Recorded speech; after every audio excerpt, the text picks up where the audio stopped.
We are doing a full recap on everything you have wanted to know about the Sean P Diddy Combs case. There is so much to this story. It started, as you know, last year, and it's been every day. It feels like something new is coming out. He's in prison, jail, whatever you want to call it. He is definitely going to be there until his court session in May. He's tried 4 times now to get out on bail and bond, and they've refused every time. I want to go through a full recap and then talk about the updates that just came out today. He has had more lawsuits come out today. I want to read those over with you guys and talk about all the updates. So full recap on Sean P Diddy Combs tonight, and we're going to start from the beginning, guys. We're going to go through all the accusations that have come out so far, how Jay-Z got involved in this. One of the Jane Does has come out and revealed their actual name now, and it's another famous person. I didn't know who she was, but she's married to an NFL player. We got to talk about all of it. All right, here we go. As you guys know, Sean P. Diddy is, I think, 55 years old now. Huge in the music industry and has been since forever. Bad Boy Records, he has produced and managed so many artists, had a huge hand in Justin Bieber, like just to name a few of his accolades, right? There has always been speculation, suspicious activity, I guess we'll say, surrounding him. A lot of questions about Tupac and Biggie and like you name it. There's been just drama in his world.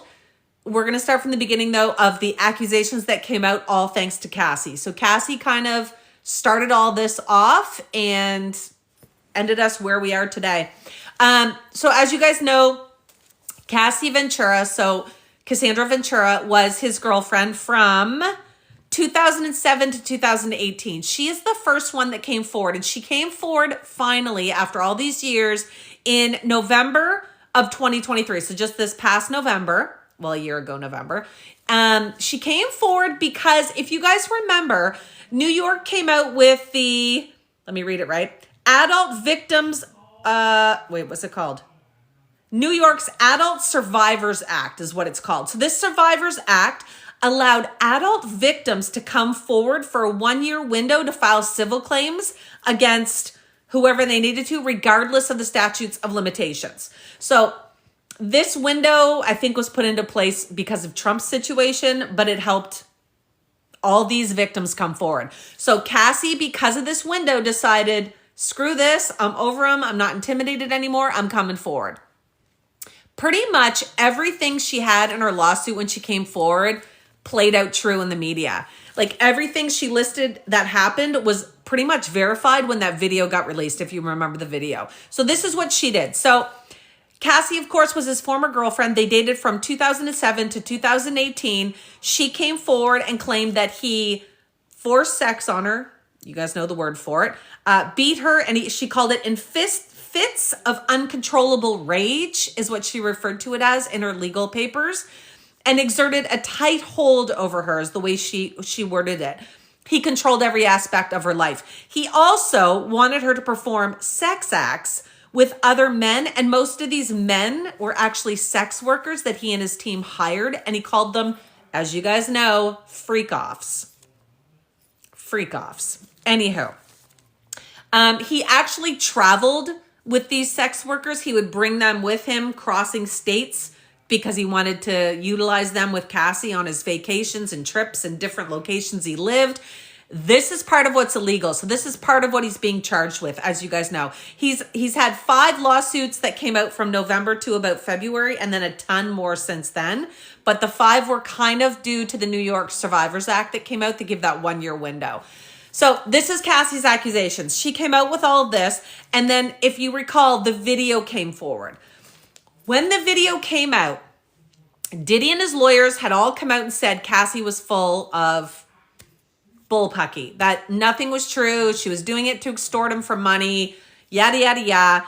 He settled Cassie's case the very next day. Like, he did not want Cassie talking. Of course, when he settled with her, she would have to sign a non-disclosure as part of the settlement. We don't know how much money she got, but it would be in the millions, as you can imagine. After the video came out, he looked like an ass. He looked like everything he said was BS, because it was. So the video, as you guys remember, they were in the hotel room. She tried to get away. He comes running after her with a towel wrapped around his waist, gets her at the elevator, basically throws her to the floor, is kicking her, hitting her, dragging her. Like, it's so hard to watch, you guys. The hotel staff knew and apparently were paid off.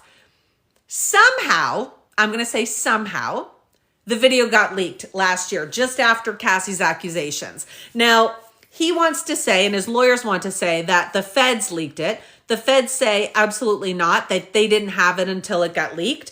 They don't believe Cassie leaked it, but who knows? I personally think that probably one of his buddies or somebody like that who had access to his tapes, maybe they leaked it. We don't know. Anyway, it got leaked and it made him look so bad. He came out, did his big apology video, which not many people bought. After somebody sees you beating on your girlfriend like that, it doesn't really matter what you're going to say. The damage is done. Like, your reputation's crap, right? So this is what happened in November. This is the spark that lit everything else after. So after Cassie came out, she came out November 16th. Just days later, on November 23rd, our second victim comes forward. The second victim is Joy Dickerson Neal. She filed just one day before this Adult Survivors Act in New York ran out. So she just coming in under the radar. And she said, as soon as she came out, she said Cassie inspired her. She said she's been holding this in, afraid to come forward. And as soon as Cassie did, she was like, I'm supporting, I'm coming out. So she came out, filed her suit after that. What she said that she was drugged and then taken to where Diddy was staying. So drugged with a drink, as it seems all of his victims, alleged victims, are. She said that she absolutely lacked the physical capacity at this point to fight back or do anything. She was just so out of it. She said she's never felt like that before. She just lacked every ability to deal with the situation. She was just out of it. She said that he assaulted her and that a male friend of hers later told her that Combs actually recorded the whole thing. Now, this plays into one of the other reports that came forward, one of the other lawsuits, because apparently he recorded everything he did. He had people record all of his actions. So I'm thinking there's a lot of tapes out there. November 24th, day later, Lisa Gardner comes out. She filed the lawsuit and she says that he sexually assaulted her when she was 16 years old. So she claims in 90 or 91 is when she and a friend met him and R&B singer Aaron Hall. They were at an event in Manhattan. He was huge in the 90s, like huge. So you can imagine how like enamored a 16-year-old would be seeing this, right? So this is in 90 or 91. They meet up with, unfortunately, Diddy and Aaron Hall at this event in Manhattan, and they get invited back to Hall's apartment with Diddy. So of course they're super excited. They go and they're being fed these drinks all night. And of course they're 16 years old. They shouldn't have had these drinks in the first place, but they obviously get extremely drunk and something in the drinks as well. So she claims that Combs forced her, or coerced her, I guess is her words, into sex. And she said that afterwards she was completely traumatized and shocked that it had taken place. She was just kind of laying there, like not really knowing what to do afterwards. And she says that Hall barged in the room at this point, pinned her down, and he sexually assaulted her. So she says that he coerced her and then she was assaulted by Hall. 16 years old, guys. I know I keep saying that, but it just blows my mind. Next month, December, so a year ago December, a Jane Doe comes forward. Now pay attention to this story because we now know who this is. So a Jane Doe comes forward, files a lawsuit alleging that they ganged up on her. I'll say it like that, guys. And basically sex trafficked her. So here's the story with her. So she says that she met Combs and Harvey Pierre. If you don't remember Harvey Pierre, he was the entertainment president, basically the former entertainment president of Combs' record label, Bad Boy Records. So he was huge back then. Everybody knew that he was with Diddy all the time. She met him. This is in 2003. She says she was 17 years old and he was 34 at the time. She meets them at a bar, a lounge, I should say, in Detroit. She's completely super pumped because everybody loved Diddy, of course. 2003, he was still huge.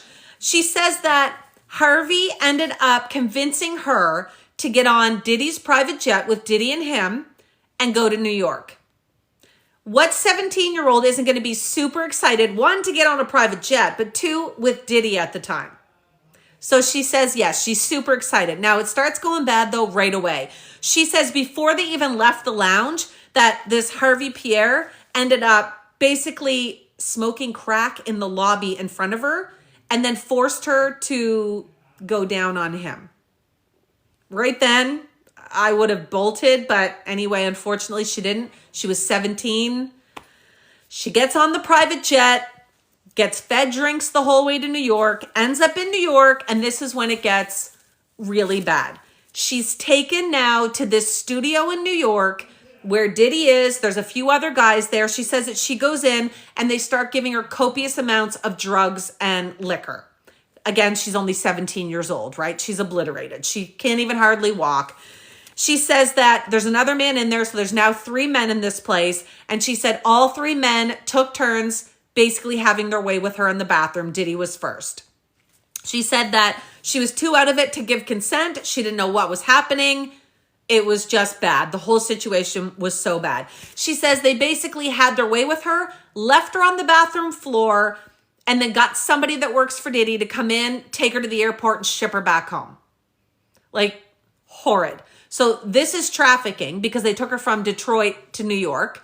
This is also assault, you name it, this covers the ground for it, except the fact, statute of limitations. So that's why the police can't get anything for this situation with the assault part, but she can file a lawsuit, which is what she's done. Now, for this situation, she's come out now and revealed who she is. So let me find her name so I don't tell you it wrong. Okay, so on December 7th, she came forward. If you guys remember, after all these accusations and lawsuits started coming out, a lot of them were Jane Doe and, John Doe? Basically, they didn't want their names released for different reasons. Privacy, if they're celebrities, you name it. They just didn't want the publicity. She had to, unfortunately, or maybe even fortunately for us, I don't know, but I feel like because people know her, it gives a bit more credibility knowing who she is. But she didn't want her name out there because she is kind of known in the celebrity world. But the courts ruled that she had to reveal her name or drop the case. And this was because his lawyers filed that it's not fair, doesn't give him, due rights or his ability to fight the accusations without knowing who she is. So she did. She amended it and she said, I'm not going to be intimidated. I'm not going to be scared of them. I'm releasing my name. And she did. So the woman, the accuser that has now revealed herself was Anna Kane. So I wasn't familiar with Anna Kane, but she's the ex-wife of NHL star Evander Kane, who's now on the Oilers, the Edmonton Oilers. So she's known. She's married to someone famous. She's kind of been in that circle forever. She's the 17-year-old. She was the 17-year-old that he and 2 other men had their way with. And now she's come out and said, and the pictures have been revealed. Now her face is blurred out in some of them, but she actually has pictures that she saved from being in that studio when she was 17 and he transported her from Detroit to New York with these men. She has pictures of it. She's got pictures with him. So she's got evidence. Remember when Tony Busby came out and he said he had something like, I don't even know, I'm going to say like 1,000 or more, 3,000, whatever it was, victims come forward. And he said he picked and chose the ones that had enough evidence that he thought he could take this to court successfully. So we ended up with 120. She's one of them. So they have facts, they have receipts. And now she's come out and said who her name is. So she's the 17-year-old that this happened to. Next was, that was December, guys, of 2023 was when she came out. The next one was in February. So just this past February. Now this one was interesting. This one, if you remember, was Rodney Jones, AKA Little Rod. This one I feel is really damaging to him. He revealed his name. He came right out and said who he was. He worked for Diddy. He recorded Diddy. Now here's what his accusations were. So his federal suit said that Combs and Associates, so not just Diddy, Associates, engaged in serious illegal activity. That's the writing in the lawsuit. So he's come forward with a bunch of receipts. He worked as basically like a producer on Diddy's latest album. And he also lived and traveled with Diddy. So he was in with all of this. He was there for the majority. Not good. Here's what went down. He claims from September of 2022 until November of 2023. So over a year. November of 2023 is when Cassie came forward. I feel like Rodney Jones didn't know how to get out of this until Cassie came forward. And then he was like, if Cassie can do it, I'm going to do it. And he pieced out and went to the feds. That's just my opinion.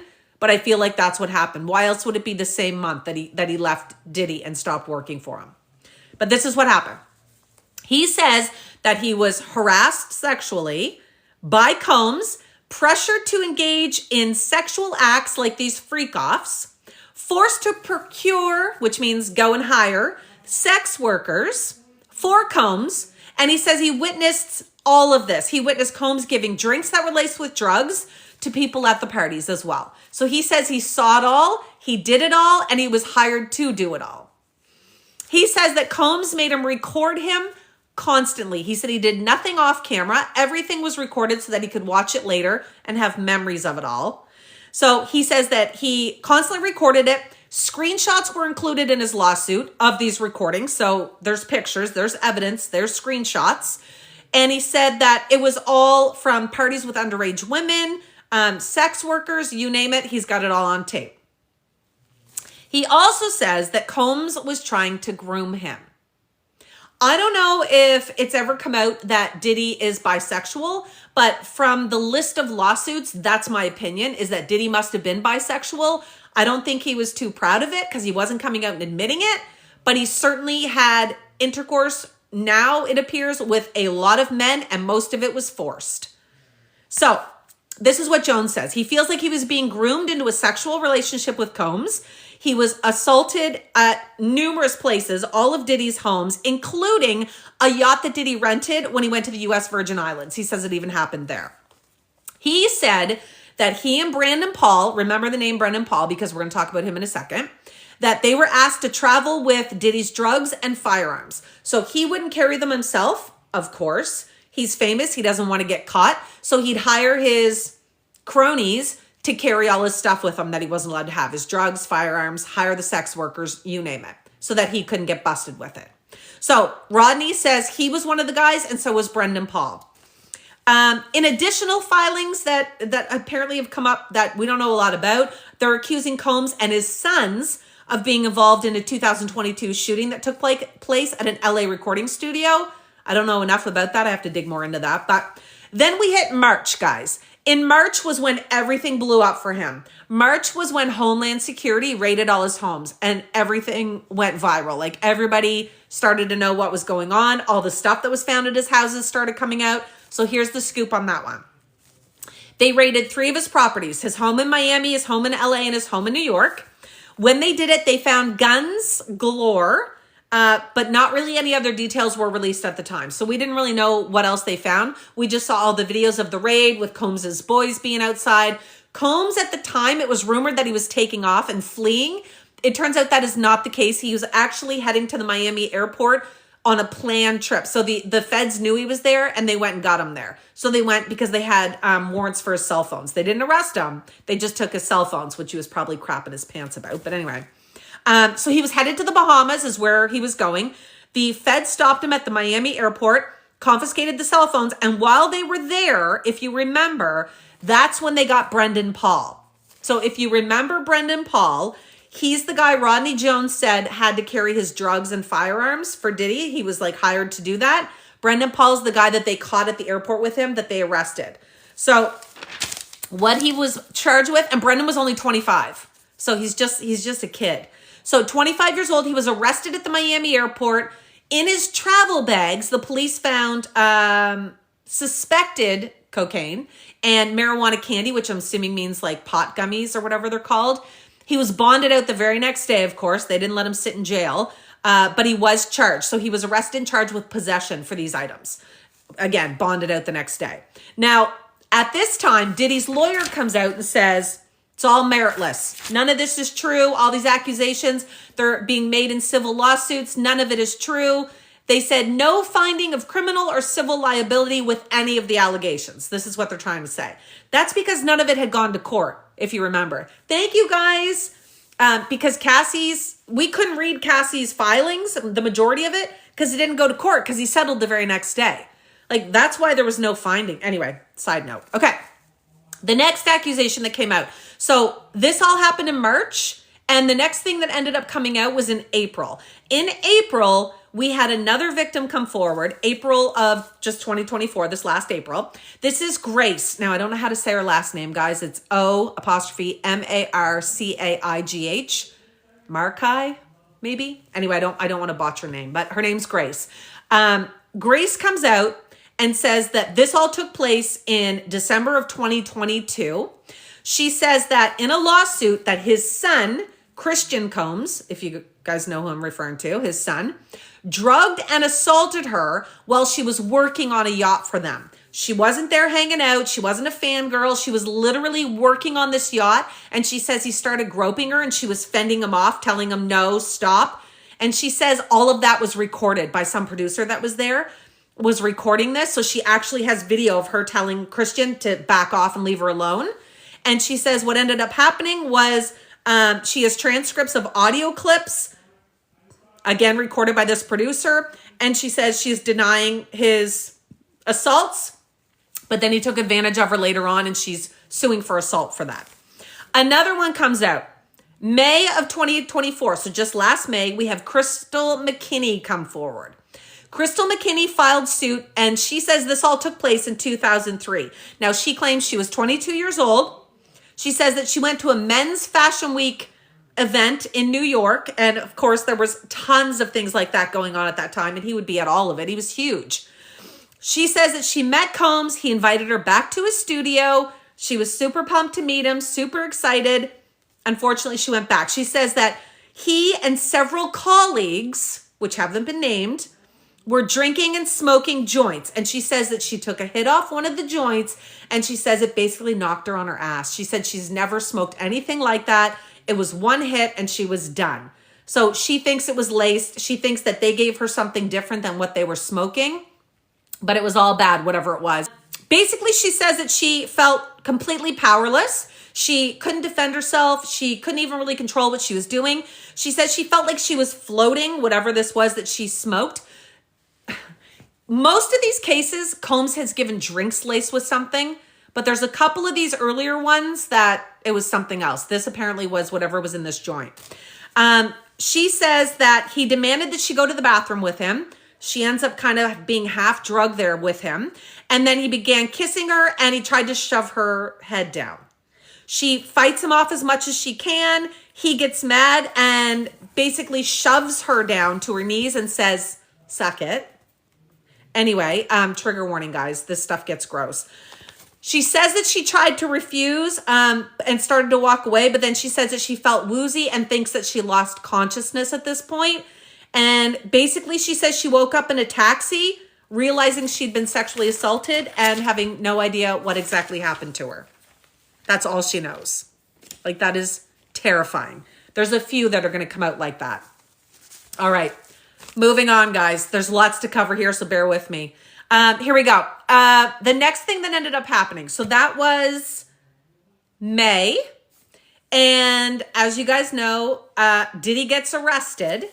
That was a huge show in itself. He gets arrested and we start finding out what came out in the raid at his homes, including, what was it, 1,000 bottles of baby lube? Now, there are so many theories with this baby lube going around. Now, a lot of people think he was putting something in the baby lube and then when he would rub it on people, it would soak in and this is how they got drugged. But I feel like from the reports, everybody was saying they had drinks laced. So I don't think that's what it is. Somebody else, a few victims have come forward saying that for some reason he had this fetish with lube and he would lube everybody up before these freak-offs. He just wanted everybody oily, apparently. Anyway, 1,000 bottles. Like, I don't know if this was in all three houses, but if that's the case, still he had like 300 in each house. Like, it's crazy to me, but look out Johnson & Johnson, right?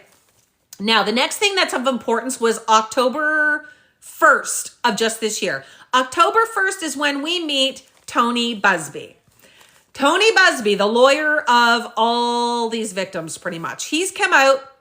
Basically, what he said was he had 3,000 people come to him claiming Diddy did all these things to him, and he's accepted or taken on 120 of these cases. Now, he went through this list of what he was looking for in order to accept these cases, and the main one was they had to have evidence of this actually happened and receipts. So the majority of the things he's talking about, he's got to have something like witnesses, pictures, receipts, whatever it is. He apparently has stuff for this. So at this point, after Diddy's arrested, he's being charged with, he's being charged with abusing, threatening, and coercing women and others, leading a racketeering conspiracy that engaged in prostitution and sex trafficking and transportation, because he was taking them across state lines, which you can't do. So he's charged with a lot. Now, Tony Busby starts dropping lawsuits. He basically told us he's going to be coming out, he said like every week practically or whatever, with new lawsuits, and he's basically held to that. The first thing that he came out that basically dropped everyone's jaws was a 9-year-old little boy. This man comes forward, says that he was 9 years old when Diddy assaulted him. And again, they have receipts. He says that he was trying to land a record deal with his parents. Everybody always says, where are the parents in this? They were there. Like, Diddy is fast talking them, saying like, yeah, we want your son. We want him to audition, bring him to our house. Like taking it. Anyway, the parents were there as well. So tells him he's going to land this record deal, promised them that they'd get this record deal. And then they go to Bad Boy Studios. So this is where he meets them.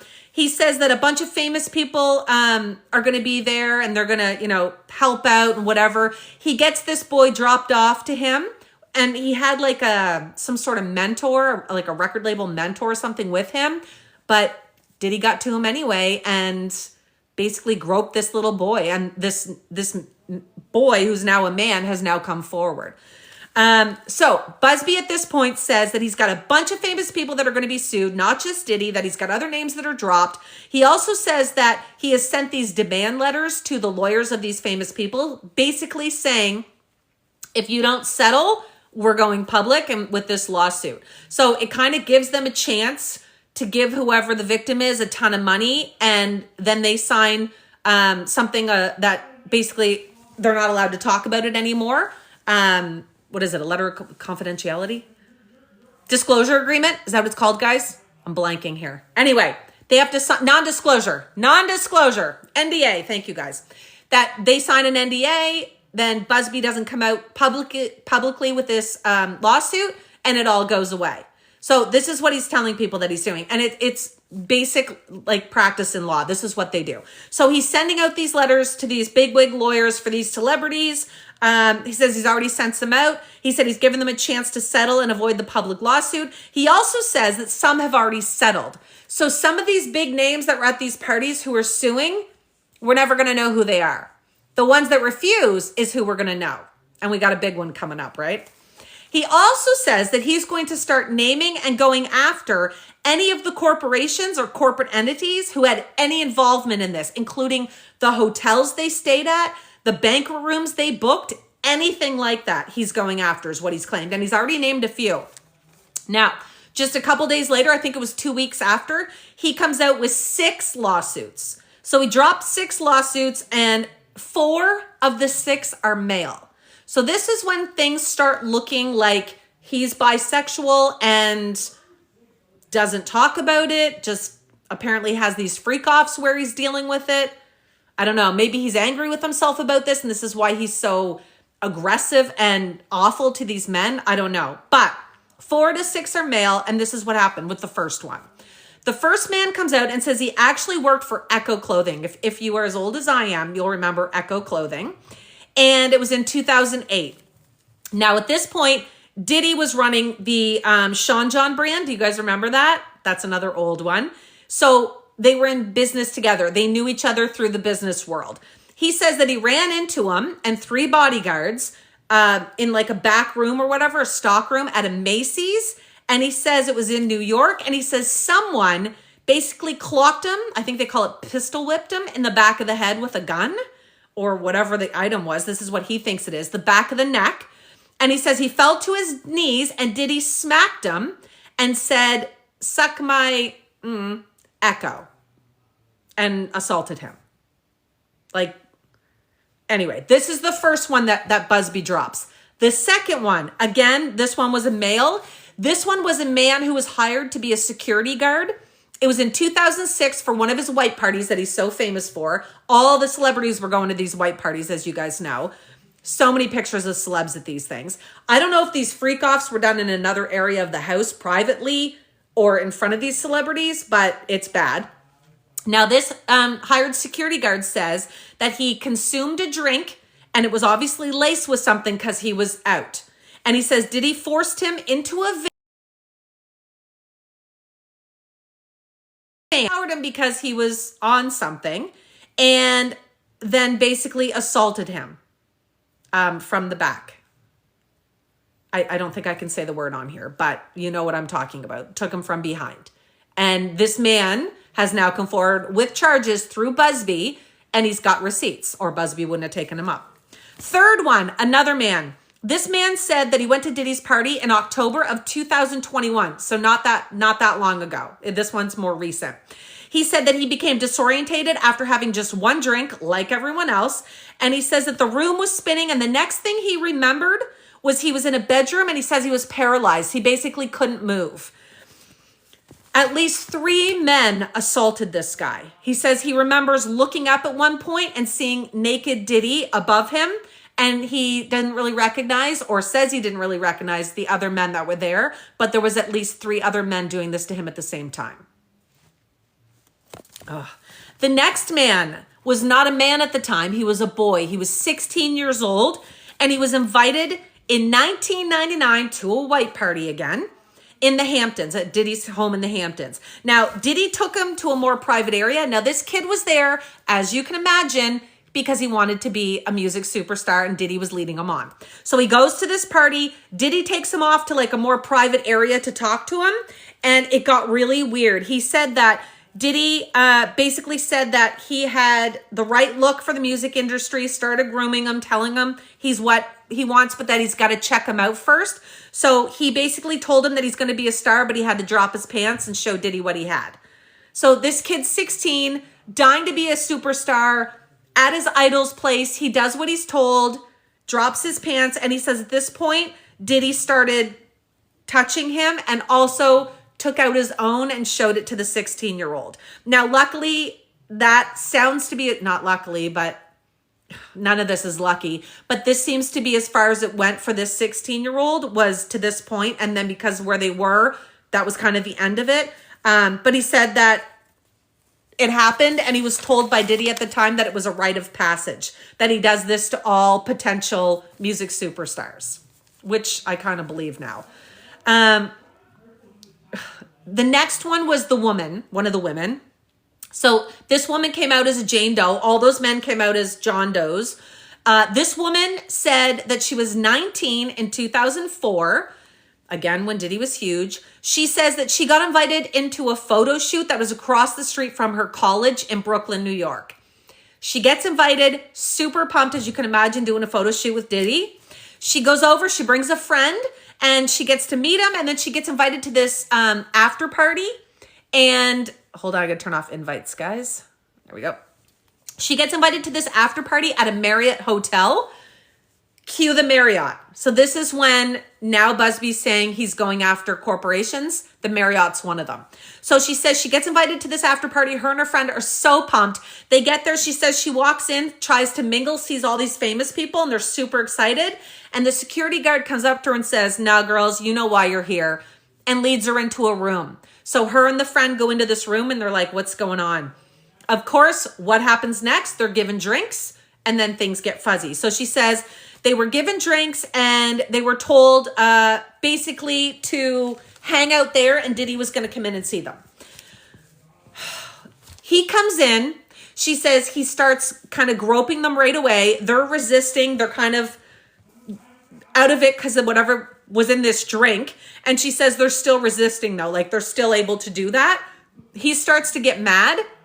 And at this point, he's trying to get her friend to go down on him. And she's crying, refusing. And he starts threatening them and telling them that he's not going to let them leave unless this happens. Then threatens apparently to kill them both. So the friend does what she's been told to do.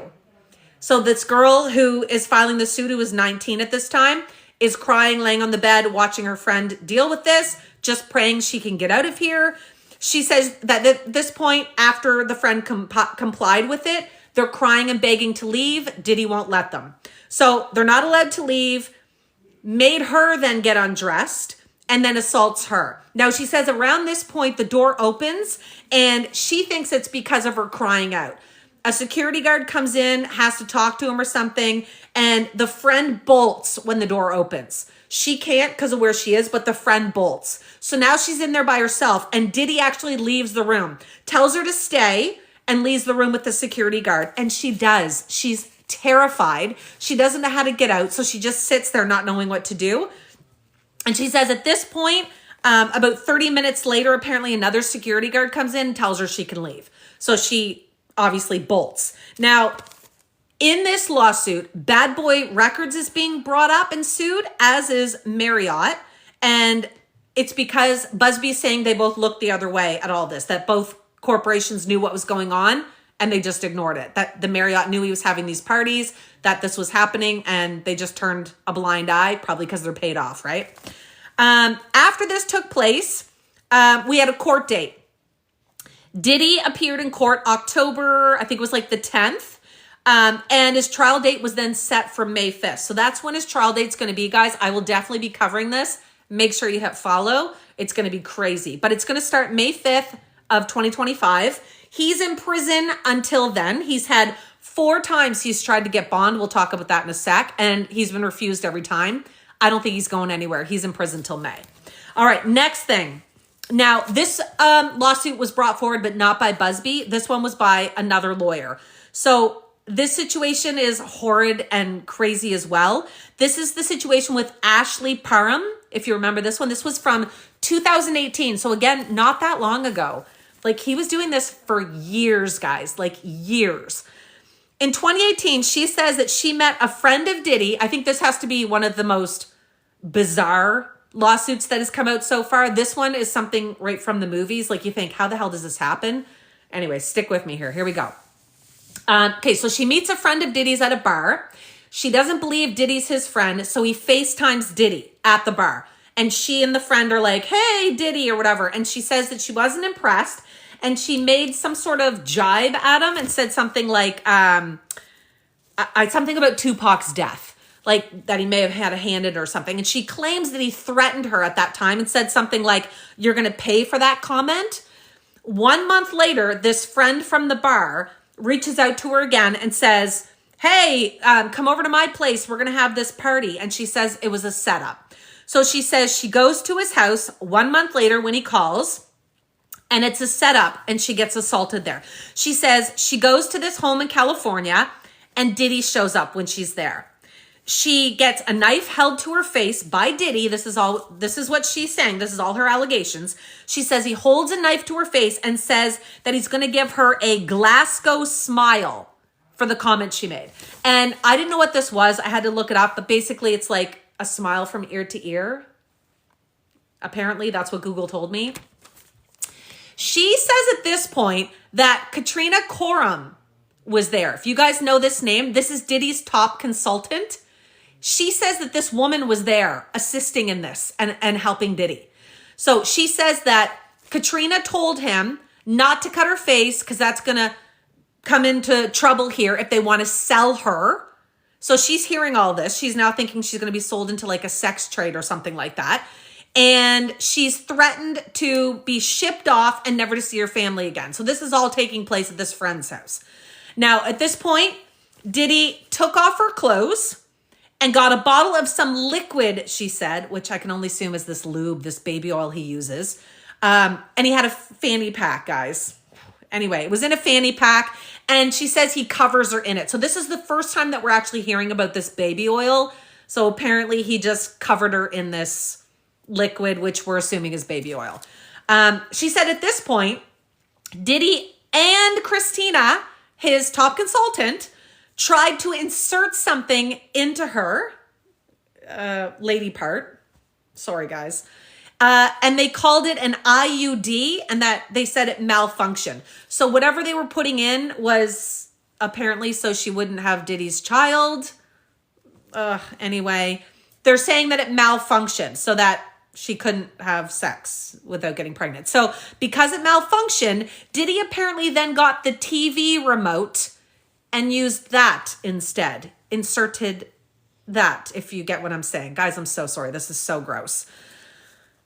She says this happened and she was basically attacked with a TV remote.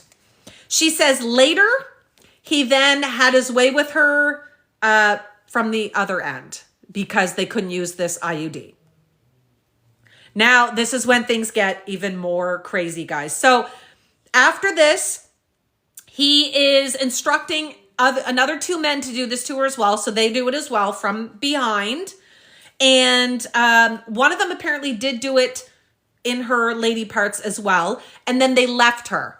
She said they left her laying there like just in horrible shape, and they go outside. She said that she thinks they were out there to smoke whatever they were smoking. She says that at this point she grabbed a knife, threw on a t-shirt, and she says that Diddy saw her and said he was surprised she was up given her condition. This is his quote that she says. He says, "I gave her enough drugs to take out a horse. I can't believe she's up."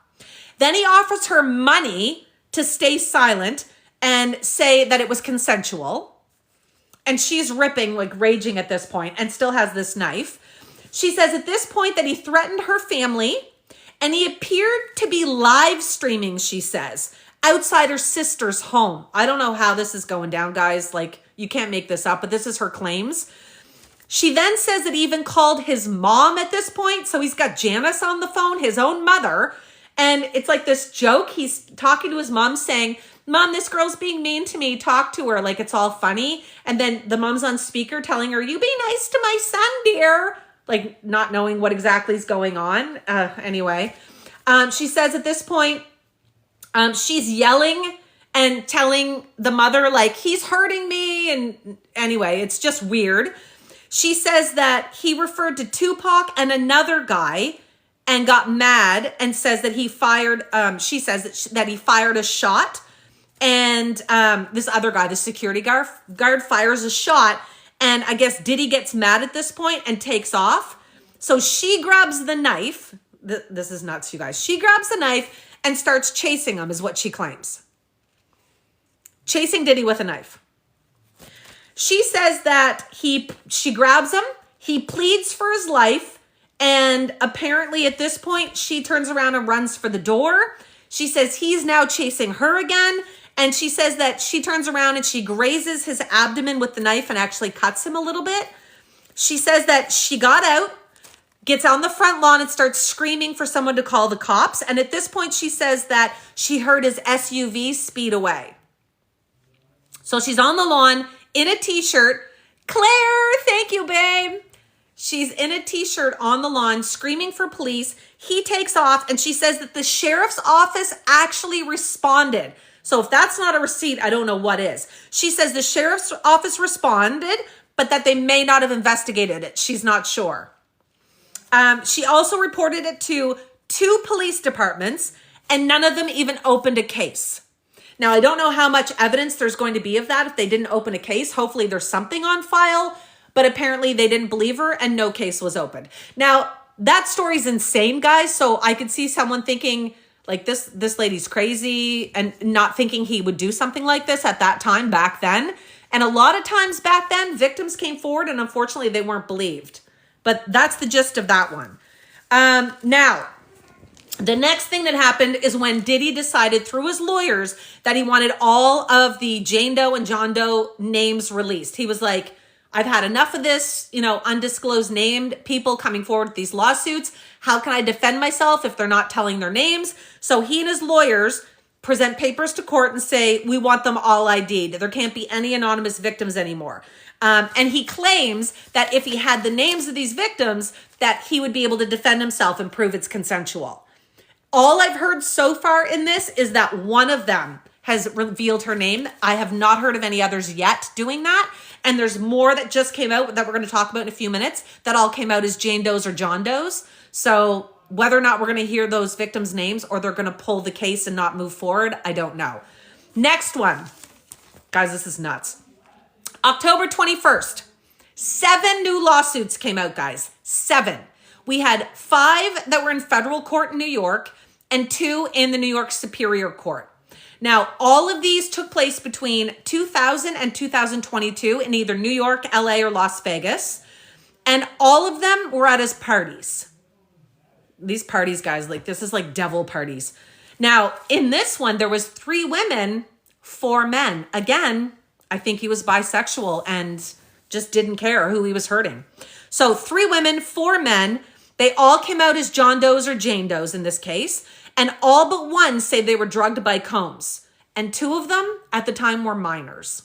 So we're going to go through some of these ones. The first one, this is a woman. It was Jane Doe. She says she was 13 years old in the year 2000. Lucy, thank you. She says that she was dropped off at Radio City Music Hall because at the time, MTV Video Music Awards, guys, if you're as old as me, you'll know exactly what that was and how popular and exciting that was. She gets dropped off by a friend outside. She doesn't have tickets. She's just trying to get a sight of people or get in if she can. She, of course, can't get in. So now she's like chatting with all the limo drivers out there, anybody she can find to try and get an in, right? She stays outside and she's determined to get into the party, or at least the after parties. She meets a limo driver and unfortunately, he worked for Combs. The limo driver says, you know what? You're a good fit for what Diddy likes. Come with me. She's all excited. She gets in the car. So she says she gets in the car. He gives her a drink. And of course, she starts feeling drowsy. She says she gets all woozy. She's drowsy. She says that the drink was a reddish yellow drink that tasted like orange or cranberry juice and was bitter. Christy! Hi, darling. Thanks, Chris. She said at this point, she's made to sign a non-disclosure agreement.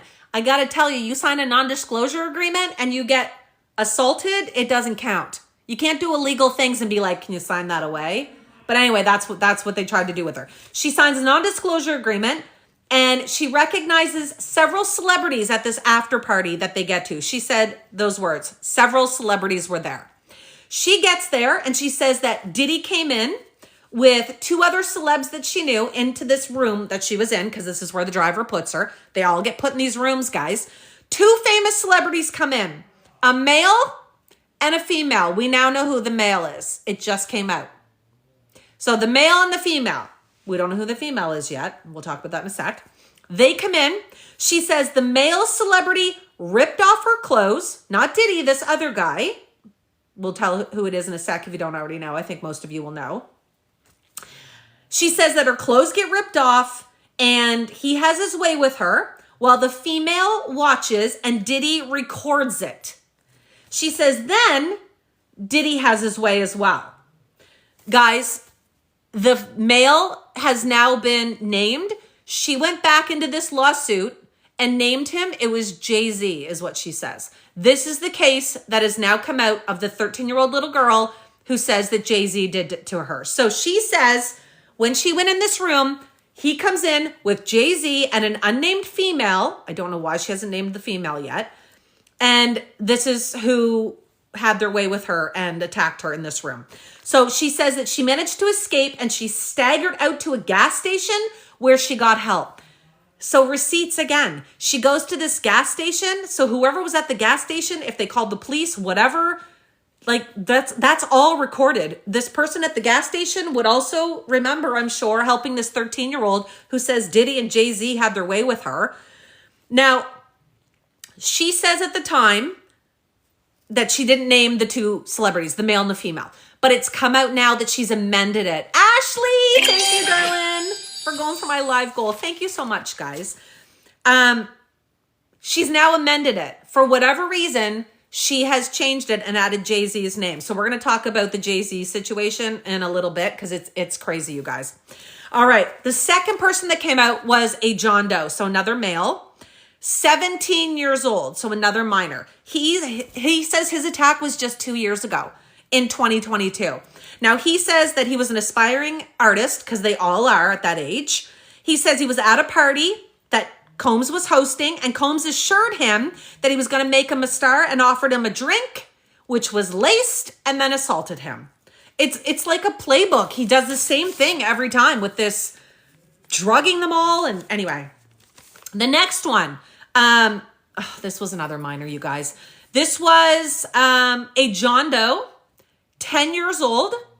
This is another one that had his parents bring him, telling him that Diddy was telling him that he was going to be famous and the parents were helping him. So he was 10 years old. They fly him to New York City with his parents in the summer of 2005. He says it was for an audition with Diddy at a hotel, and he said he wanted to meet him alone for the first meetup. So the parents thought they were doing the right thing, and they hired this like advocate of some sort, someone that, takes him to this meeting. So he gets to the hotel and he raps a bunch of songs for Diddy. And Diddy says like, oh, this is so great. You're so good. I'm going to make you a star. Starts grooming him. Asks him how badly he wants to be a star. And the kid, of course, tells him he'll do anything. He's 10 years old. He wants to be the new Justin Bieber. Like 10 years old, guys. He said someone gave him a soda. And of course, then he starts feeling funny. He's told to come closer to Diddy. And Diddy says to him, you have to do stuff you don't want to do sometimes, kid. He took out his manhood and forced the kid to perform oral on him. This 10-year-old boy is made to do this to Diddy while he's like drugged. The boy believes he then passed out. He says he woke up, his pants were undone, and he believed that he also was, I don't think I can say the words on here, guys, but taken from behind at 10 years old, you guys, by like this 40-year-old man at the time, or 50. God, he would have been 50, you guys. He says at this point, he's lethargic and he's crying for his mom and dad.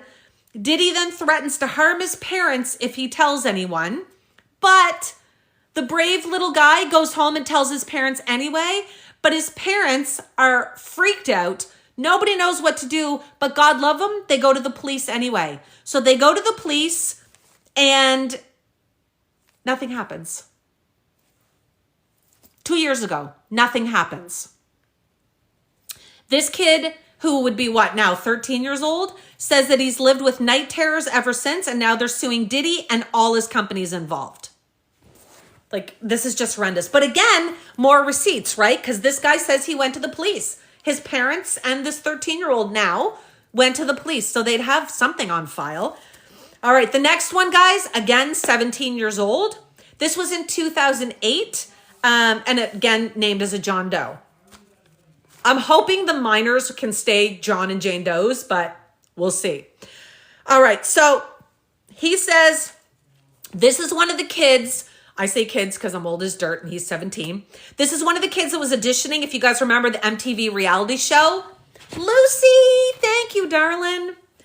Auditioning for the MTV reality show, Making the Band. Do you guys remember that? Diddy hosted with his record label. They put this on, Making the Band, where they were looking for like boy bands. So it's a competition series. All these kids show up. The best of them get picked into these groups, if you guys remember. You guys remember? Yeah. Yes, exactly. Oh, guys. Okay, so the winning group, whoever ends up winning, is going to be managed by Bad Boy's label, and hopefully they'll be famous and, whatever. So these kids would pretty much do anything to win this, right? So this guy says that he was... this is awful. I forgot about this one. Okay, this one was one of the contestants is told that he's going to have this private interview with Diddy. So he goes in and the kid says that Diddy ends up pleasuring himself in front of him and then starts groping this teen while he's pleasuring himself.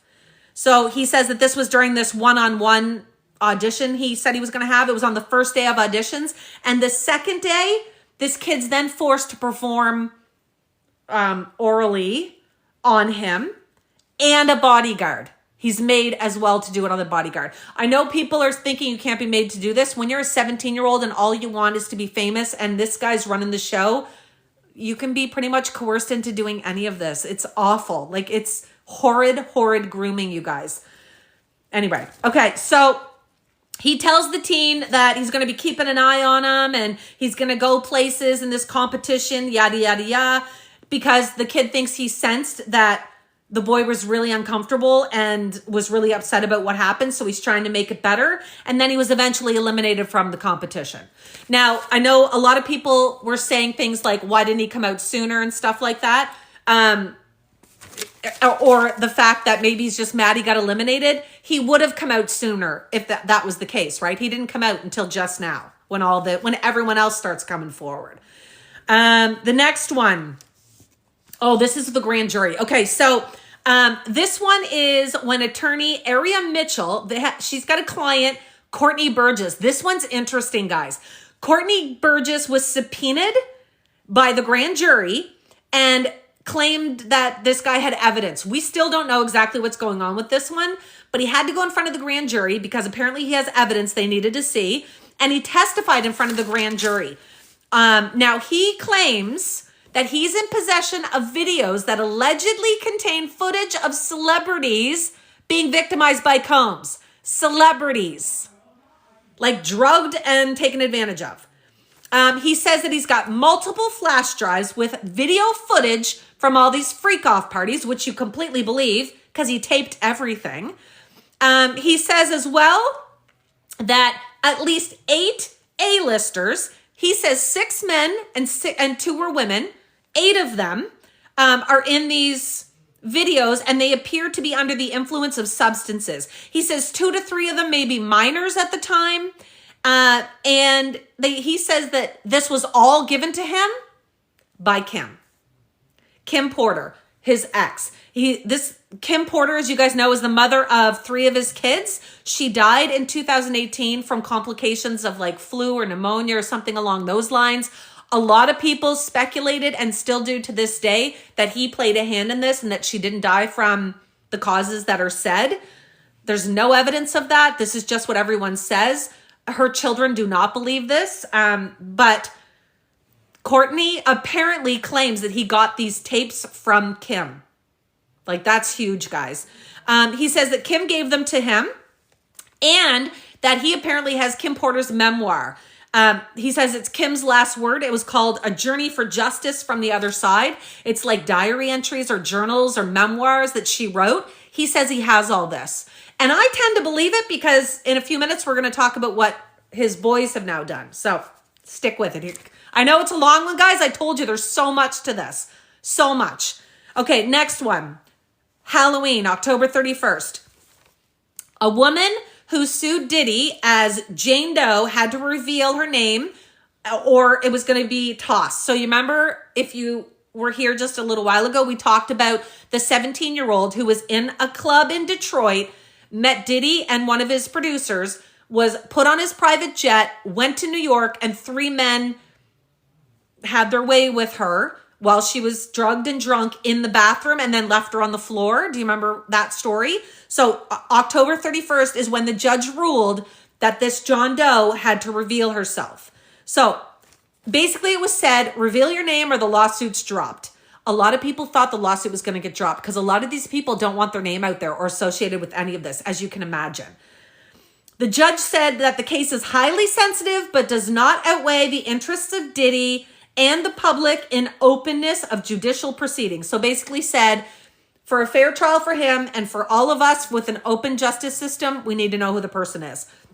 She had until November 13th to file with her own name or it was going to be dismissed. She filed with her own name. I will let you guys know right now who it is. I don't want to get her name wrong. Here it is. So guys, this was Evander Kane's ex-wife, the Edmonton Oilers hockey player, the NHL player. It's his ex-wife, Anna Kane. Now, she came out and she said, basically, tough shit. I'm not scared of you. I'm not intimidated. I'm going to tell you my name. And she did, guys. She released her name. She's got pictures, guys, of her at this studio with him and these men. The pictures have been revealed. She blurred her face out because when they first were submitted, she was Jane Doe. But the pictures unblurred is what the judge has. The courts have it.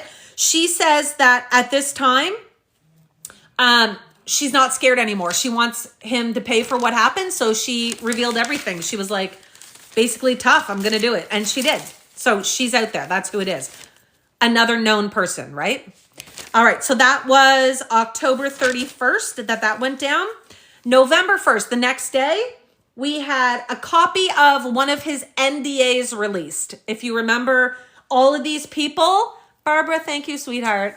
All of these victims, all these people that went to these parties had to sign these ridiculous NDAs, probably scared shitless that they couldn't tell anybody because of signing these things. Like, what a way to intimidate people. But the NDA gets released, this example NDA, and this is what was in it. Basically, it said, I'm going to read you some of this word for word. It said, they are not to photograph, film, or record, or have another person do it. And they can't film or record Diddy or anyone else around him without consent in writing. They are not allowed to have any social media pictures unless they sign off on it. And it has to be Diddy in writing, signing off that you can post something to social media from his parties. This is all the celebrities too, guys. This is why we don't see any of those white party pictures. They all signed this, okay? He said no interviews, no books, or any information at all about Diddy or the parties without prior consent in writing. That's why nobody's talking about these white parties more than what he's already released. Everybody knew these parties were happening, but there was never details released. And now we're finding out why. He said, it lasts. You have to put like an end date on these NDAs. He said the NDAs last for the life of Diddy plus 20 years after his death. Like, this guy's covered all grounds here. Or a total of 70 years, whatever comes first. This is what these people were signing. And a lot of these people were kids. Like, remember I said the 13-year-old that got in this car had to sign this NDA. Like, she's not going to know what this is. She's going to be terrified of Diddy and his money and his lawyers. Anyway, November 19th is when prosecutors were accused of seizing trial information, trial strategy info from his jail cell. In October, his cell in the prison was swept. So I don't know what the scoop is. The prosecution is saying this was planned ahead of time. It wasn't targeting Diddy, but his lawyers are saying it was targeted, and they went in, they swept his cell, took important papers that said private on it, like a manila envelope, journal entries and things. Now, his lawyers claim that they took it and read it because it was his trial strategy defense stuff. The prosecution and the feds are saying they didn't read it. They gave it to someone to vet, tell them if they needed to see it, and apparently they didn't. So what they're saying, the whole thing, it's just crazy.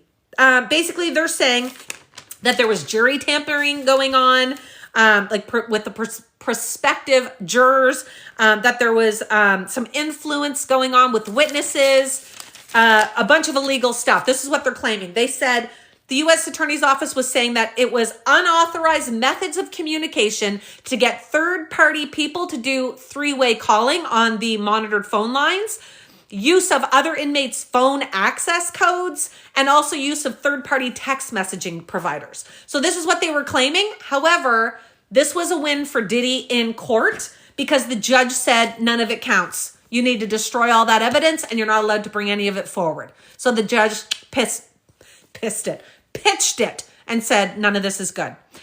Next thing, we got Busby again, guys. Busby has now come out again with more lawsuits. But he also was in the news last month in November because someone, a celeb, I'm guessing Jay-Z, came forward and was suing him. So someone tried to sue Tony Busby and filed a lawsuit accusing him of extortion, saying that basically what he was trying to do was get money out of this celebrity to stay silent on whatever this accusation was for the lawsuit against this celeb.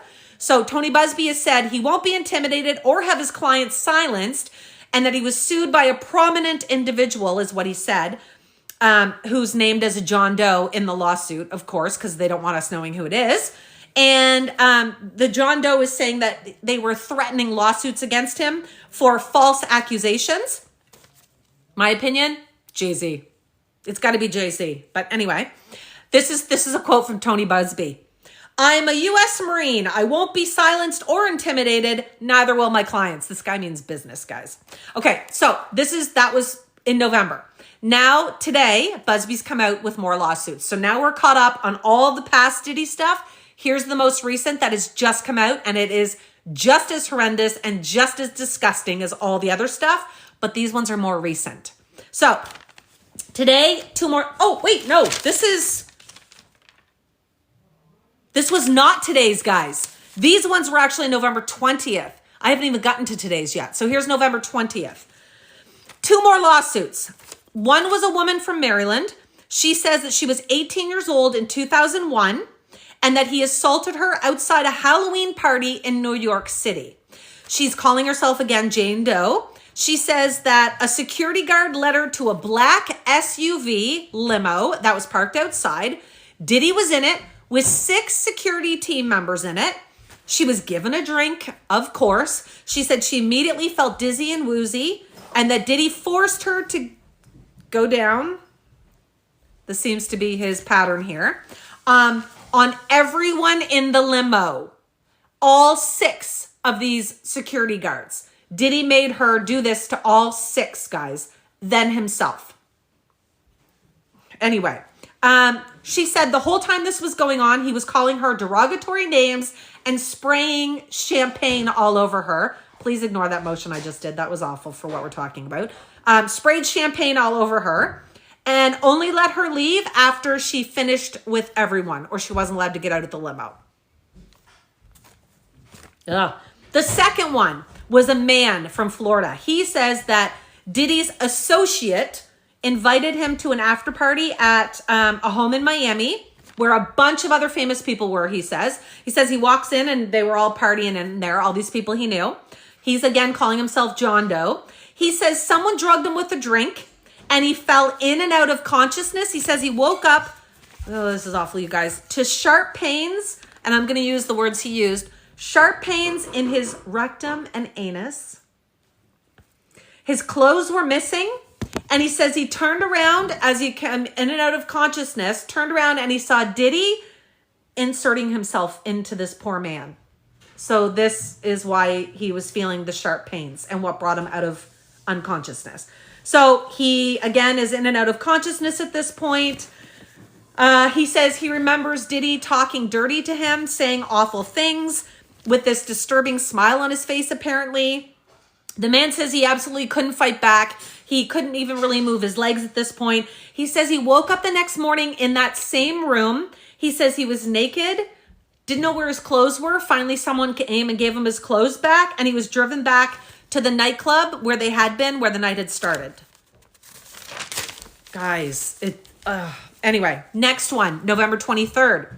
This is relating back to when we had Courtney Burgess, the man who claims he's got the memoir of Kim Porter.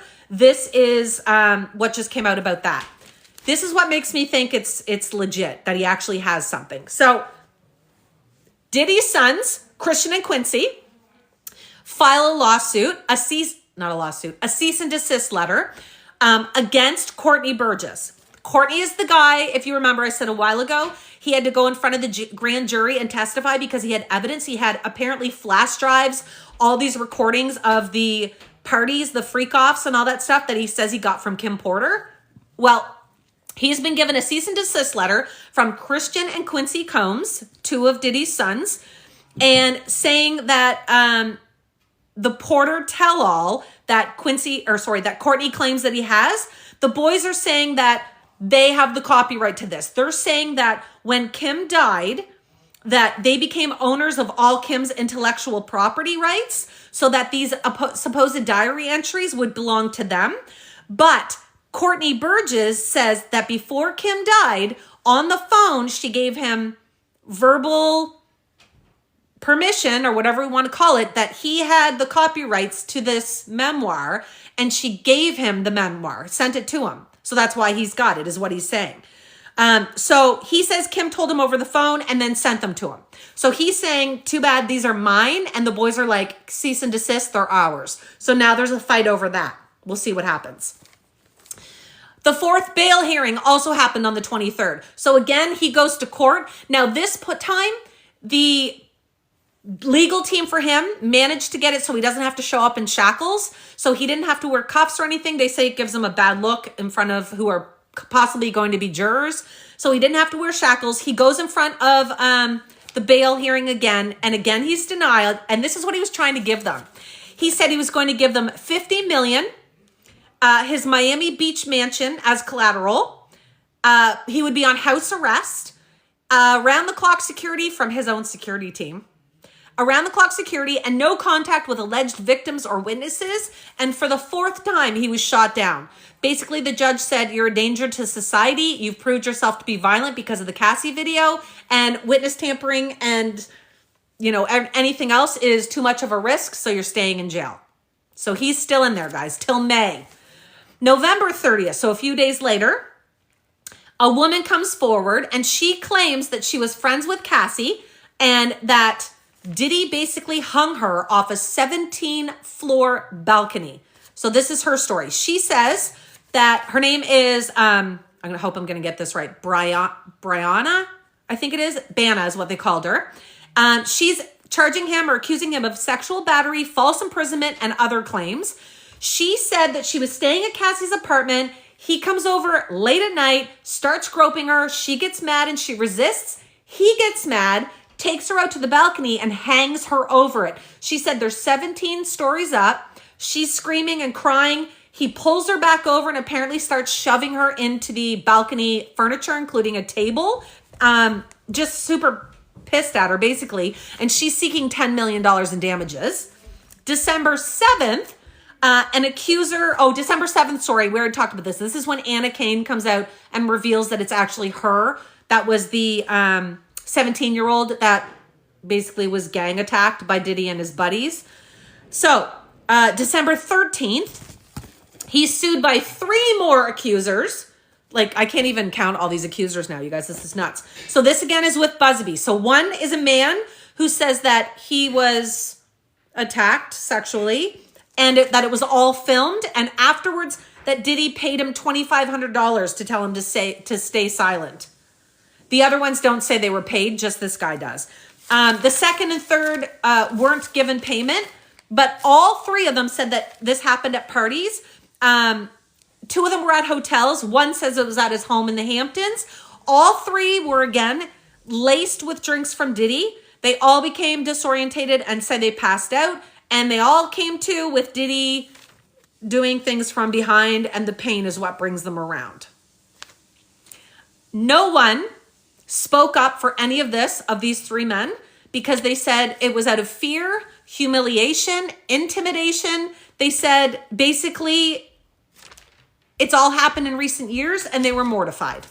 Nobody came forward, guys, for any of this until Cassie did. Once Cassie, the whole waterfall opened up and everything just is coming out now. It's crazy. And the reason we're having it slowly trickle out right now, there's 120 victims that Tony Busby is representing, but his firm can't put 120 cases together in, a matter of weeks. So what's happening is they're working on individual cases, and once they have it done, they release that set. So that's why we're getting like 2 this week, 3 last week, 2 weeks ago. So it's all going to be coming out slowly. I'm definitely going to be covering, so make sure you hit follow. If you're just joining, there's way too much to recap again, but I'm going to put this whole recording on my YouTube, so you can go there and watch it if you missed this. My YouTube is linked in my bio, or it's just the recap with Julie. I'm going to come to the comments because I haven't been able to listen to anyone or see any of your comments. But basically what's going on right now is he's screwed. He has had, guys, how many is that we just went through? At least 20 lawsuits. And that's not counting the Homeland Security raid and the feds going after him for everything they're going after him for. These are separate lawsuits that are going after him for his money. And not just going after him. Now they're going after Jay-Z. Shannon, thank you, darling. Now they're going after the Marriott. They're going after Bad Boy Records. Tony Busby says they're going after all entities that had anything to do with this, any corporations that basically turned a blind eye at these parties and things. So stay tuned. Jay-Z is the only famous name that's come forward, but I'm guessing there's going to be a ton more. I did see speculation that the woman that was with Jay-Z and Diddy when they attacked the 13-year-old was Beyonce. That is not true. Jay-Z wasn't even with Beyonce at that time. Someone else said that they thought it was J-Lo. That I don't think can happen either because Diddy wasn't with him then either. Okay, I'm coming to you guys. Jay-Z is being falsely accused. That's what Jay-Z's saying. So if you guys followed... guys, I'm dying here. If you guys followed this story, you'll know that Jay-Z was just accused by the 13-year-old saying it was him and Diddy and a woman that assaulted her. Jay-Z has vehemently, like very much so, denied this. He actually was just at the red carpet, 2 nights ago with Beyonce and I think was it Blue Ivy that he was with for the grand opening, the release, whatever you want to call it. And 50 Cent called him out and said, like, you know, basically this is so inappropriate in a way only 50 Cent could do. Basically, he's going on with his life. He said, I didn't do this. Now I have to sit down and talk to my kids about this. And I mean, Tony Busby is claiming he's got receipts for all of this. So if it is true, they have receipts. So we'll just have to wait and see if it goes to court, right? David asked, do NDAs block criminal court testimony? No. If you signed an NDA, it doesn't protect the person who made you sign it from criminal activities. I can't, Care, thank you, darling. I can't, get you to sign an NDA and then beat the crap out of you and you can't go to the police. You can't do that. I could make you sign an NDA and then you come to my house and I have a big party and everybody has a great time. Then you can't talk about it. Yes. But if something illegal or criminal happens, an NDA can't save you. Chris Brown is going to go down to, yeah. Are these all civil cases? Yes. Everything I just read, guys, is civil because it's all past the statute of limitations. There's a couple, though, like one was in 2024, a couple, or 2022. So those might be able to file actual criminal charges, but we'll have to wait to see. But the actual criminal charges, I'll tell you what Diddy's actually being charged for criminally. That's through the feds. I have so many notes here. And that is, he's being charged with abusing, threatening, and coercing women, leading a racketeering conspiracy that engaged in prostitution, sex trafficking, and transportation of prostitution. So you can't take sex workers across state line.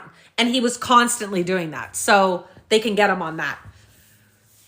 What if you're a minor signing an NDA? I'm pretty sure you can't get a minor sign an NDA. I was going to look that up before I got on tonight for this recap, but I'm pretty sure you can't get a 13-year-old to sign an NDA and it be legal without a parent. Like, I'm pretty sure a parent would have to sign that. Don't the celebrities know the NDA laws? Would think their lawyers would look at it too. I'm sure the celebrities would be used to signing NDAs. Anybody that went to these parties was probably like, yeah, here's my signature. But the people that were assaulted weren't necessarily the celebrities, right? They were like people he hired or girls he picked up somewhere and made them sign these NDAs. They were threatened. They were coerced. They were given these NDAs. They were probably terrified. But some still went to the police and nothing happened. Like, cases weren't even opened. It's crazy.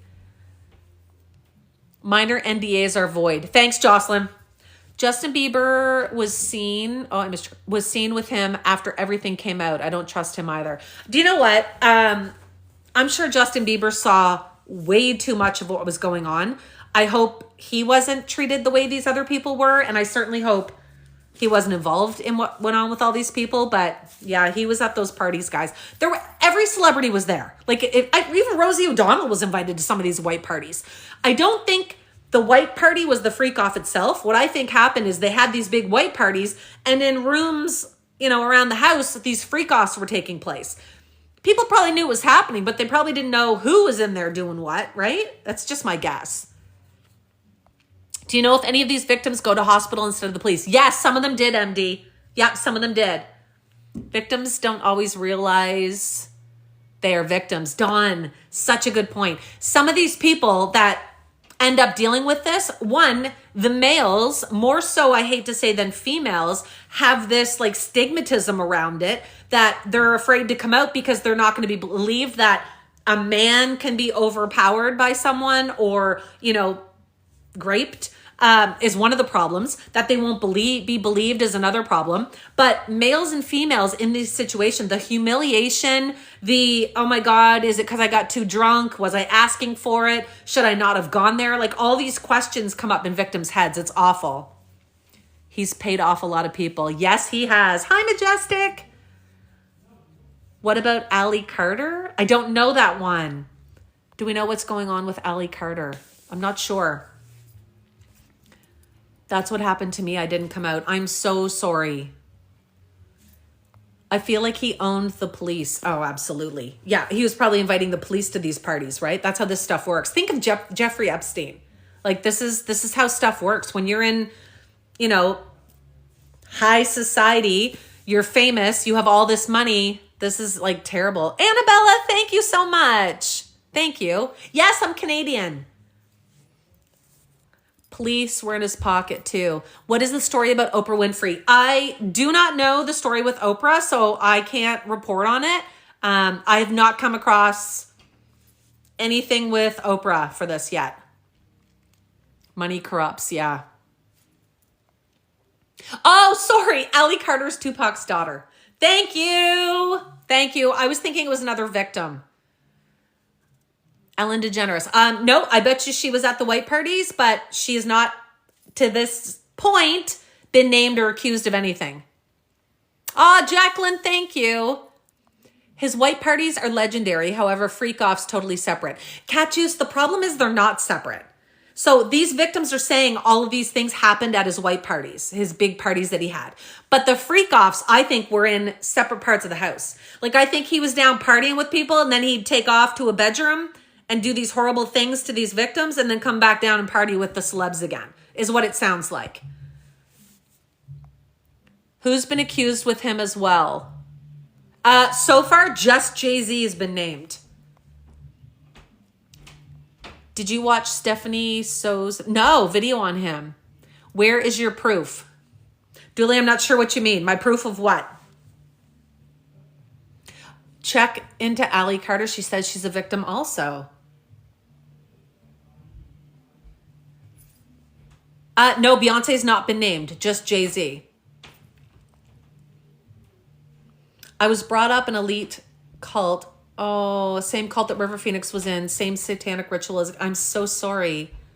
Hockey says no freak-offs were after 3 a.m. when the normal crowd left. That's not true either. A lot of the victims have already come forward and said when they got to the party, all these famous people were around and they wanted to like chat and hang out. And the security guards would be like, no, you're in the bedroom or you're in that room. And they'd have to go in the room and then Diddy would come in. So it happened during the parties. Just not like, on the couch in the living room in front of everyone. It sounds like it was off in bedrooms. When do you think Jennifer Lopez getting arrested, re the shooting? She knows it all. I hate her. Do you know what, Kat? I don't know what she knows and I don't know if we ever will. Oh, thanks, Erna.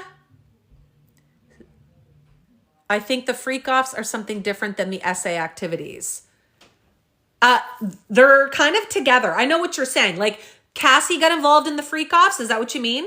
Sorry, I see what you're saying. Yes. The freak-offs, I think, were happening at the same time. But the freak-offs sounded like it was like more people involved, unfortunately, and a lot of like sex workers and things. But the assaults that were taking place, it does sound like they could have been the freak offs as well. Because there was more than just Diddy participating, unfortunately. Ellie Carter spoke before he was arrested. People believe she's Tupac's daughter. Thank you. Leonardo, he's in pictures of the white parties, but he has not been named. The celebrities that didn't participate made it into a joke. J-Lo dated Diddy in 2000. You're telling me she didn't know? That's what she's, I think, trying to tell people. I'm guessing his girlfriends would have to know something, like, obviously, right? Anyone who dated him would have to know what's going on. She definitely knew. Yeah. Do you think Justin Bieber will testify? I don't know who's going to testify.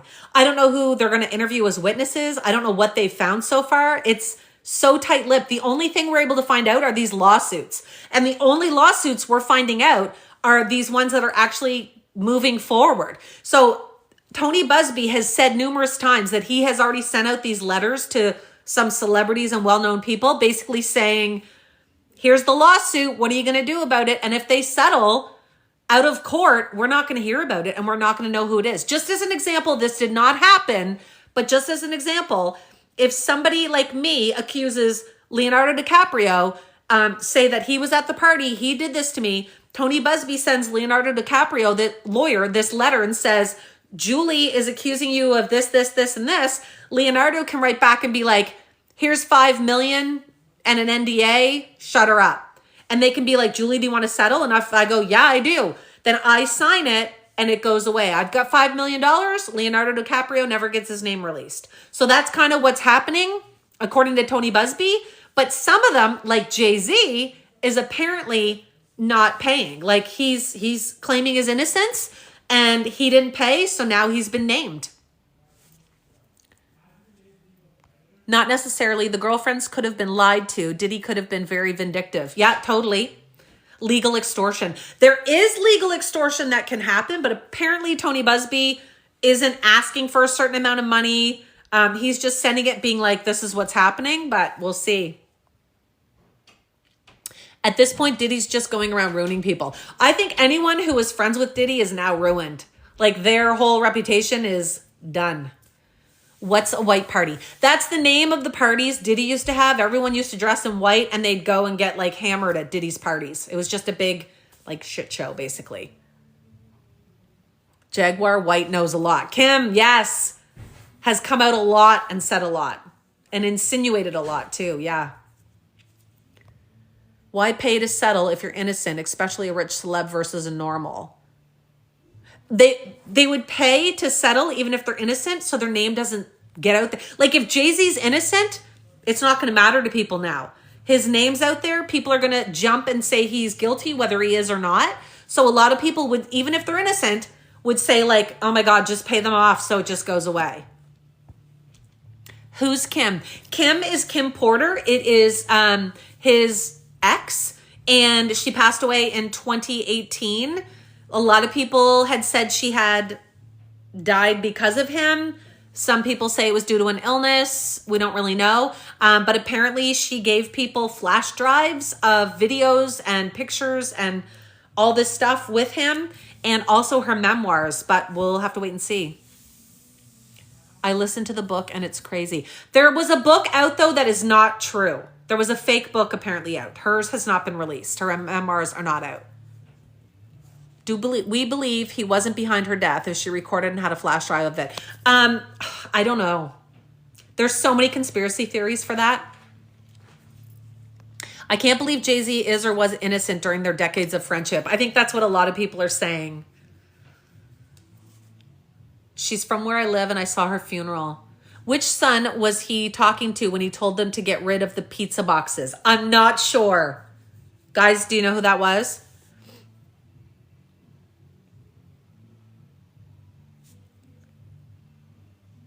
The drug he uses can cause pneumonia. That's why we all feel he had a hand in it. Oh, Gabby. Not to mention Jay-Z did years of tours with R. Kelly. Oh, yeah. Ugh. That call was fake. That was not real. If a name comes out, people jump on the bandwagon and excuse innocent people. Oh, accuse innocent people. Yes, absolutely.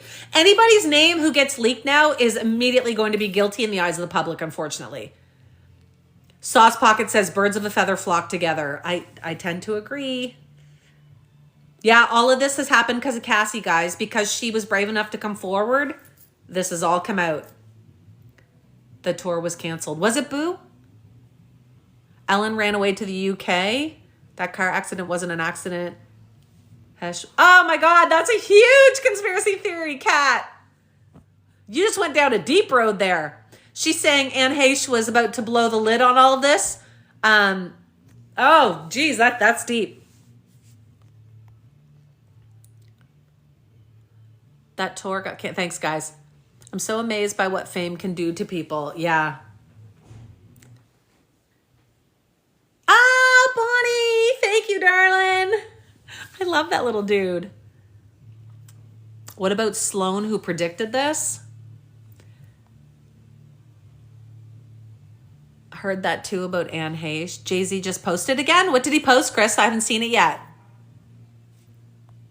Is it true he had 1,000 baby oil? Yes. Yes. Anna, thank you, darling.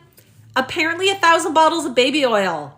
Like, I don't know who needs 1,000 bottles of baby oil. Like, I think the funniest part is that Costco came out and was like, he didn't get it from us. I really wish they'd start dropping celeb names involved. I think we're going to start seeing more names. Oh, stop. Marcus just said they're now saying Diddy sabotaged Paul Walker's friend's car. Oh, God. I wonder if this will solve the Tupac murder. Who knows? Cat Williams said this was going to happen. Aw, thanks, Casey. My Grinch nils. Deflecting from the case. Yeah, it could be. The one with Cassie's friend is going to mention Cassie, at which she can be made to testify. We need Cat Williams back on the club Shay Shay for 2025. Do you know what people he was doing this to? Yeah, a lot of them are Jane Does and John Does right now, but a lot of them did reveal their names. I will post this, guys, if you're just joining. I will post this whole live tonight, this whole recap we just did. Couple hours that we just talked about the Diddy case. I will post it to my YouTube channel, so you can go follow my YouTube. Please follow my YouTube anyway in case we get canceled on TikTok. But it's the recap with Julie. The link's in my bio if you want to grab it. Do you think Diddy wants others to be named if he's going down? I don't think so, Meg. I think if that was the case, he would have already been dropping names, but we won't know till he goes to court in May. I will definitely be following, guys, so make sure you hit follow. I'm definitely going to be covering this. May's going to be crazy when all this starts coming out. Thanks, Christine. Yes, go subscribe, guys. There's my YouTube channel. I will upload this tonight. Is he doing it to kids? Kaya, unfortunately, he did. Yeah, the youngest was 9 years old. I think he's biding his time to drop bombs. He could be. Gigi, he could be. Of course, he's not going to drop names because that would make him guilty. Oh, good point. Yeah, Jacqueline, good point. Will there be live recordings in the courtroom? Somebody had said, hold on, I gotta remember what they said.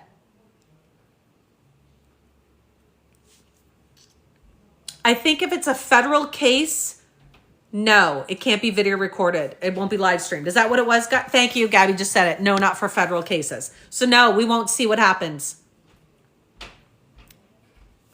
Did he video the assaults? Yep. Apparently he did. A lot of victims came forward and said it was recorded, that they were told it was recorded, that they saw it being recorded. The person that, the 13-year-old who has come forward saying that it was Diddy, Jay-Z, and a woman, she says that Diddy was recording it while Jay-Z was doing it. It's all alleged by her, but she claims there was a recording. I don't know what I want to see the live. I don't know that I want to see the live case. It's gross. I know, guys, it's bad. They have so many videos. They do. They do. Wonder if his sons were truly involved. It's just sick. I know. Do you think John Legend was involved? I don't. But that's just my opinion. Do you think they did Liam Payne over to? No, I don't, Kaz. Do you follow Jaguar Wright? I swear she knows everything. I've watched a bunch of her videos and she knows a lot, guys. She's dropped a lot of bombs. There will be lots of civil cases that could be televised. Yes, so the civil cases are different from the federal cases. The civil cases could be televised. We'll have to wait and see. But if they're not, we will still get like the legal paperwork after the filings are done. We'll be able to read what happened. Again, I'll be following all that, so make sure you hit follow. Do you think this is ritual abuse for power? Probably. Thanks for watching, guys. Yeah, thanks for following and thanks for watching, everyone.